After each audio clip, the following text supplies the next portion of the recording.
এক সময় আমিও কাউকে ভালোবাসতাম, তাকে আমি আমার জীবনের সব থেকে ইম্পর্টেন্ট পার্ট মনে করতাম।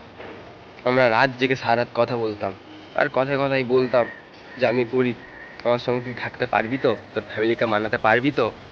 তখন ও বলতো, দেখো, টাকাটা ম্যাটার করে না, আমি অন মেয়েদের মতো না, তুমি আমাকে যেখানে রাখবে আমি সেখানেই থাকবো। কিন্তু কথায় আছে না, গরিবের কপালে ভালোবাসা থাকে না, ঠিক সেটাই হলো।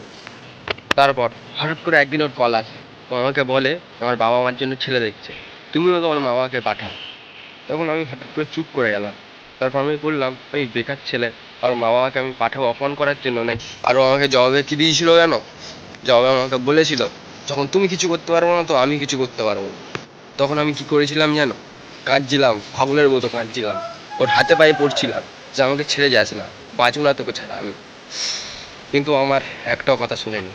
আর প্রথম প্রথম আমাদের একটু ঝগড়া হলে যে আমার জন্য হাত কাটতো, সে এখন আমার চোখের জলের কোনো যায় আসে না। আমি কেঁদে মরে গেলেও ওর এখন কোনো যায় আসে না।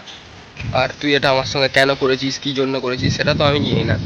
আর যদি কথা অকাদের থাকে না, নিজেকে এমনভাবে বানাও না, তুই হাজার চেষ্টা করলেও পাবি না। যেমন আজকে আমি তোর জন্য আফসোস করছি, তুই আমার জন্য সারা জীবন আফসোস করবি।